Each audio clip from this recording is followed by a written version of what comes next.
இனிய தமிழ் அமுது நேயர்களே, அனைவருக்கும் இனிய மதிய வணக்கங்கள். நம்முடைய இந்த தமிழ் அமுது மீண்டும் ஆரம்பிக்கப்படுகிறது.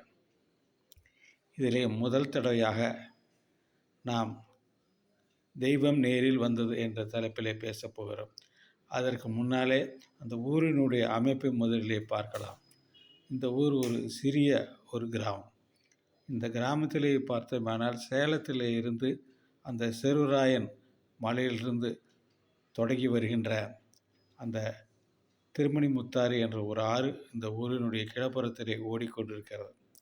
இது அங்கிருந்து புறப்பட்டு வழியாக ராசிபுரம் போன்ற தாலுக்காவிலிருந்து புறப்பட்டு கடைசியாக அது நஞ்சை இடையாறு என்ற இடத்திலே போய் நேராக காவிரியோடு கலக்கின்றது. நடுவில் இருக்கிற செக் டேம்லையெல்லாம் தனிப்பட்ட நபர்கள் தண்ணீர் தேக்கி வைப்பதால் இது வருடம் பூராவும் ஓடுகின்ற ஒரு ஜீவ நதியாக இருக்கவில்லை.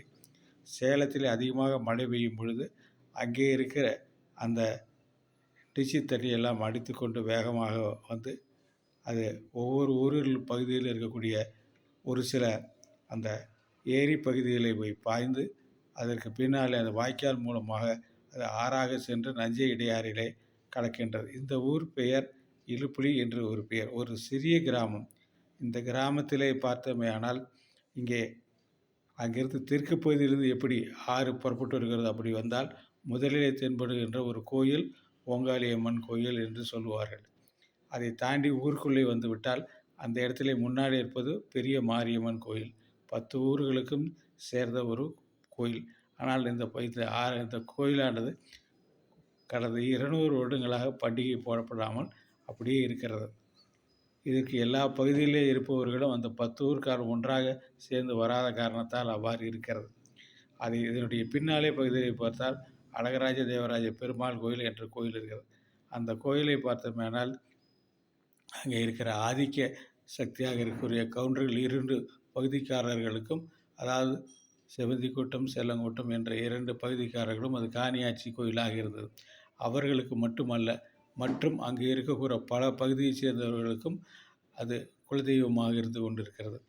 பவானி பகுதியில் இந்த பகுதியிலிருந்து அங்கிருந்து பஞ்ச காலத்தில் திரண்டு போன ஒரு 10 ஊர்க்காரர்களுக்கும் இது ஒரு குலதெய்வமாக இருக்கிறது.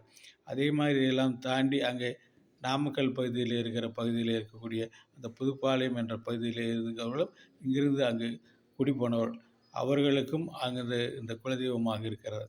இவர்களெல்லாம் 2 வருடத்திற்கு ஒரு முறை வருவார்கள். புரட்டாசி மாதத்திலே வருவார்கள். அதற்கு பக்கத்திலே பாட்டப்பன் என்ற ஒரு கோயில் இருக்கிறது. அதை தாண்டினால் பொன்னாச்சி அம்மன் என்ற ஒரு கோயில் என்று இருக்கிறது. இதையெல்லாம் தாண்டி அந்த பகுதியிலே போனால் ஒரு சர்ச் ஒன்றும் இருக்கிறது.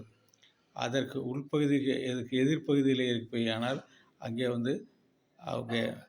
அவர்கள் இந்த ஊருணி என்று சொல்வார்கள்.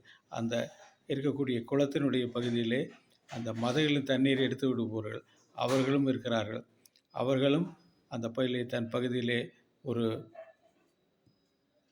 ஒரு மாரியம்மன் கோவிலை கட்டிக்கொண்டு அவர்களும் இருக்கிறார்கள்.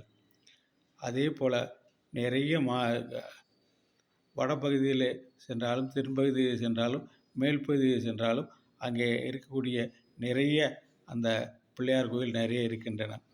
அங்கே ஊரில் இருப்பவர்களெல்லாம் சொல்வார்கள், இந்த ஊரிலே ஒரு ஆளுக்கு 1.5 கோயில் இருப்பதாக சொல்வார்கள். இதற்கு கிழப்புறத்திலே தான் வாய்க்கால் ஓடுகிறது, அதன் பின்புறத்திலே தான் இந்த ஆறு ஓடுகிறது. எனவே இந்த ஊர் முழுக்கவும் நல்ல செழிப்பான ஊராக இருந்து கொண்டிருக்கிறது. எனவே இந்த ஊரிலே இருப்பவர்கள் எல்லோரும் அந்த அளவில் கடுமையான உழைப்பாளிகளாக இருந்து கொண்டிருக்கிறார்கள். இந்த ஊரிலே இருக்கிற அந்த மாரியம்மன் கோயில் 200 வருடங்களுக்கு மேலே போடப்படாமல் இருப்பது. அடுத்து ஊரில் இருக்கிற எல்லா ஜாதிகாரர்களும் பொறுமையாக அது பொதுவாக இருக்கக்கூடிய அந்த ஓங்காளியம்மன் கோயிலே தான் புதன்கிழமை பண்டிகை போடப்பட்டு, சனிக்கிழமை பண்டிகை போடப்பட்டு, புதன்கிழமை என்று தீ மிதிப்பார்கள். அதுவும் கடந்த 10 ஆண்டுகளுக்கு மேலாக நிறுத்தப்பட்டிருந்தது. அந்த சமயத்திலே இதை செய்வதற்காகத்தான் நான் முதலே சொன்ன தெய்வம் நேரில் வந்தது என்று சொன்னேனே, அந்த பகுதி வருகிறது. அதை நாளைய தினம் நாம் பார்ப்போமா? நன்றி, வணக்கம்.